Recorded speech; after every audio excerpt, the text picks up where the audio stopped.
নমস্কার বন্ধুরা, job in YouTube channel তোমাদের সকলকে স্বাগতম।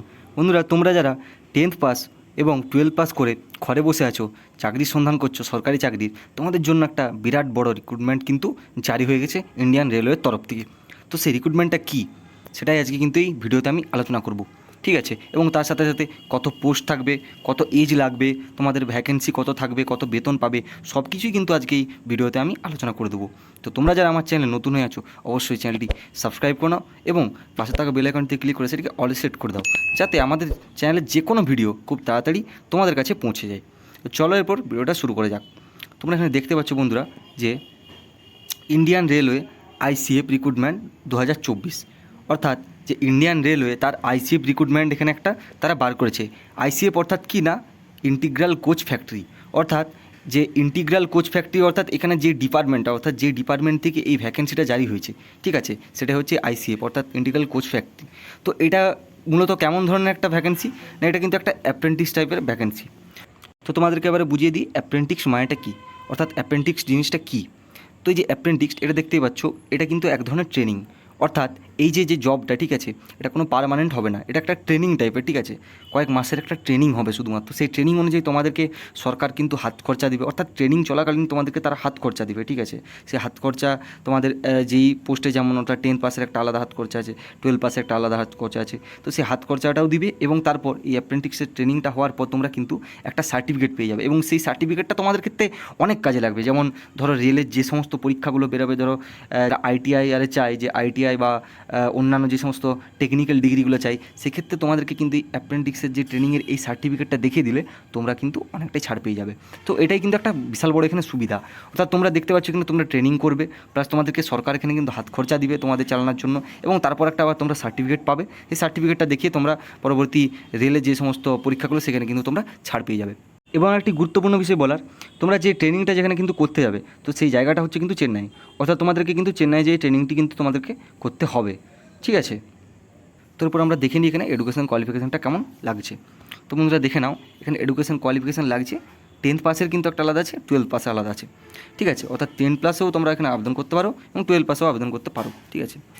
তো এরপর দেখে নাও বন্ধুরা যে এখানে পোস্ট কত থাকবে, ঠিক আছে, অর্থাৎ হচ্ছে নাম্বার অফ পোস্ট এখানে তোমরা দেখতে পাচ্ছ 1010টা কিন্তু ভ্যাকেন্সি থাকছে, ঠিক আছে। 1010টা কিন্তু টোটাল ভ্যাকেন্সি এখানে তোমরা দেখতে পেয়ে যাবে।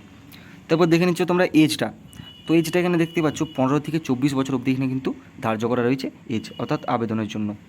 এবং দেখে নাও তারপর হচ্ছে এজ রিল্যাক্সেশন, অর্থাৎ বয়সের ছাড়।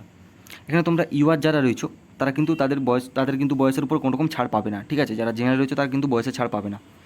যারা কিন্তু এখানে ওবিসি রয়েছো, ঠিক আছে, যারা কিন্তু এখানে ওবিসি রয়েছে তোমরা এই বয়সের উপরে, অর্থাৎ 15 থেকে 24 বছর বয়সের উপরেও কিন্তু 3 বছরের ছাড় পেয়ে যাবে। এছাড়া ইডাব্লিউএসরা কোনো রকম এখানে কিন্তু ছাড় পাবে না। এবং যারা এসসি এবং এসটি রয়েছে তারা কিন্তু 5 বছরের ছাড় পেয়ে যাবে এই বয়সের উপরে, ঠিক আছে। তো এই গেল তোমাদের এজ রিল্যাক্সেশন। এরপর দেখে নাও যে ভ্যাকেন্সি ওয়াইজ কেমন হচ্ছে, মানে ভাগটা রয়েছে, ঠিক আছে, কোন পোস্টে কোন ভ্যাকেন্সি ভাগটা রয়েছে।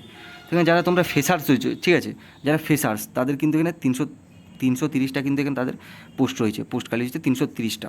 এবং যারা আইটিআই দেখিয়ে কিন্তু এখানে আবেদনটা করবে তাদের কিন্তু এখানে 680টা কিন্তু তোমরা দেখতে পাচ্ছ ভ্যাকেন্সি আছে, ঠিক আছে। তো এই গেল ভ্যাকেন্সির যেই ভাগটা। তারপর দেখে নাও এখানে যে স্টিপেন্ড অর্থাৎ তোমরা যেটা বললাম হাত খরচা, অর্থাৎ যেটাকে স্যালারি তোমরা বলতে পারো, সেটাকে এখানে কিন্তু স্টিফেন্ড বলা হয়।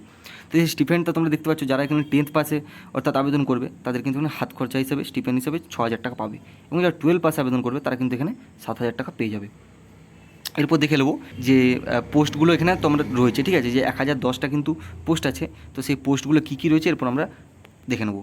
তো পোস্টগুলো দেখতে পাচ্ছ এতগুলো পোস্ট এখানে রয়েছে। তো দেখে নাও কী কী রয়েছে। প্রথমে কিন্তু কার্পেন্টার রয়েছে। তো এই কার্পেন্টারে যারা তোমরা ফ্রেশার্সরা হচ্ছে আবেদন করবে তাদের জন্য কিন্তু টোটাল 40টা পোস্ট রয়েছে। এবং যারা আইটিআই যারা এক্সট আইটিআই ক্যান্ডিডেট রয়েছে তারা কিন্তু এখানে 50টা পোস্ট রয়েছে, ঠিক আছে, কার্পেন্টারের। এরপর দেখে নেবো ইলেকট্রিশিয়ানে তোমরা দেখতে পাচ্ছ যারা ফ্রেশার্স আবেদন করবে তারা কিন্তু এখানে 40টা ভ্যাকেন্সি পেয়ে যাবে। এবং যারা এক্স আইটিআই তারা কিন্তু এখানে 160টা ভ্যাকেন্সি পেয়ে যাবে। তারপর দেখে দেবো ফিটারে কিন্তু যারা এখানে ফ্রেশার্স তারা কিন্তু 80টা কিন্তু ভ্যাকেন্সি পেয়ে যাবে। এবং যারা আইটিআই দেখিয়ে এক্স আইটিআই দেখিয়ে তারা আবেদন করবে তারা কিন্তু এখানে 180টা ভ্যাকেন্সি পেয়ে যাবে, ঠিক আছে। এরপর দেখে নেবো মেশিনিস্ট, ঠিক আছে। তো মেশিনিস্টে যারা তোমরা এখানে ফ্রেশার হিসেবে আবেদন করবে তারা কিন্তু এখানে 40টা ভ্যাকেন্সি পেয়ে যাবে। এবং যারা আইটিআই দেখে আবেদন করবে তারা কিন্তু এখানে 50টা পোস্ট পেয়ে যাবে। তারপর দেখে নেবো যে পেন্টার হিসেবে যারা এখানে ফ্রেশার হিসেবে আবেদন করবে পেন্টারে তারা কিন্তু এখানে 40টা ভ্যাকেন্সি তাদের জন্য রয়ে যাবে। এবং যারা আইটিআই দেখে আবেদন করবে তারা কিন্তু এই পেন্টারে 50টা কিন্তু ভ্যাকেন্সি পেয়ে যাবে। তারপর দেখে দেবে ওয়েল্ডারে কিন্তু যারা ফ্রেশার হিসেবে আবেদন করবে তারা কিন্তু এখানে 80টা পোস্ট পেয়ে যাবে, ঠিক আছে। এবং যারা এখানে আইটিআই আবেদন করবে, ঠিক আছে, আইটিআই দেখে ওয়েল্ডারে তারা কিন্তু এখানে 180টা ভ্যাকেন্সি পেয়ে যাবে। তারপর দেখে নেবো এখানে পাশার কোনো রকম কিন্তু আইটিআই এখানে লাগবে না, শুধুমাত্র তোমাদের যারা ফ্রেশার্স তারা আবেদন করতে পারবে। এখানে 10টি পোস্ট রয়েছে তার জন্য। তারপর কিন্তু এখানে দেখতে পাচ্ছ যে এমএলটি রেডিওলজি, তারা কিন্তু এখানে ফ্রেশার্সরা কিন্তু এখানে 5টি পোস্ট পেয়ে যাবে, 5টি ভ্যাকেন্সি পেয়ে যাবে। এবং এমএলটি যারা হচ্ছে প্যাথোলজি রয়েছে তাদের যারা ফ্রেশার্স রয়েছে শুধুমাত্র ফ্রেশার্সরা কিন্তু তোমরা এখানে 5টি ভ্যাকেন্সি পেয়ে যাবে। তো আশা করছি তোমরা বুঝতে পেরেছো পুরো এখানে যে পোস্ট কটা কী পোস্ট থাকবে, ঠিক আছে, কারা কেমন ভ্যাকেন্সি পাবে পোস্ট অনুযায়ী। আশা করছি সেটা পুরোটা বুঝতে পেরেছো। তো এরপর আমরা দেখে নেবো যে অ্যাপ্লাই ফিটা কাদের ক্ষেত্রে কেমন লাগছে। তো অ্যাপ্লাই ফিটা তোমরা এখানে দেখে নাও, যারা ইউআর রয়েছে, ঠিক আছে, তারা কিন্তু এখানে ইউআর, ওবিসি এবং ইডাব্লিউএস, ঠিক আছে, তারা কিন্তু এখানে 100 টাকা দিয়ে তাদেরকে আবেদন করতে হবে। অর্থাৎ জেনারেল, ওবিসি এবং ইডাব্লিউএসদের জন্য আবেদন মূল্য এখানে ধার্য করা হয়েছে 100 টাকা। এবং যারা এখানে এসসি এসটি এবং যারা পিডাব্লিউডি রয়েছে তাদের কিন্তু কোনো রকম আবেদন মূল্য এখানে লাগছে না, ঠিক আছে, তাদের কোনো আবেদন মূল্য লাগছে না এখানে। তারপর দেখে নেবো যে অ্যাপ্লাই ডেট, অর্থাৎ কবে থেকে অ্যাপ্লাই শুরু হয়েছে। তো তোমরা দেখে নাও এখানে যে 22 মে 2024 কিন্তু অ্যাপ্লাই শুরু হয়ে গেছে। এবং অ্যাপ্লাই লাস্ট ডেট, অর্থাৎ অ্যাপ্লাই চলবে কিন্তু 21 জুন 2024 অবধি কিন্তু অ্যাপ্লাই চলবে। অর্থাৎ এখনও কিন্তু তোমাদের কাছে এনাফ টাইম আছে, তোমরা কিন্তু অবশ্যই এখনও আবেদন করতে পারো। তো তোমরা যারা যারা আবেদন করতে ইচ্ছুক তারা কিন্তু এখানে আবেদন করতে পারো। তো এই ছিল বন্ধুরা আজকের ভিডিওটা। তো আশা করছি তোমরা পুরো ব্যাপারটা কিন্তু এখানে বুঝতে পেরেছো, কীভাবে কী সিলেকশন হবে, কেমন কি তোমরা টাকা পাবে, পুরোটাই কিন্তু আশা করছি ভিডিওটির মাধ্যমে বুঝতে পেরেছো। তাও যদি কোনো কিছু না বুঝতে পারো, কোনো কিছু বুঝতে সমস্যা থাকে, অবশ্যই তোমরা কমেন্টে জানাতে পারো। তো আজকে ভিডিও ছিল বন্ধুরা এই পর্যন্তই। যদি ভিডিওটি ভালো লেগে থাকে অবশ্যই একটি লাইক করো, এবং আমার চ্যানেলে নতুন হয়ে থাকলে অবশ্যই চ্যানেলটি সাবস্ক্রাইব করে নিও। তো চলো বন্ধুরা, দেখা হচ্ছে আবার কোনো নতুন ভিডিওতে নতুন কোনো আপডেটের সঙ্গে। ততক্ষণের জন্য রাধে রাধে।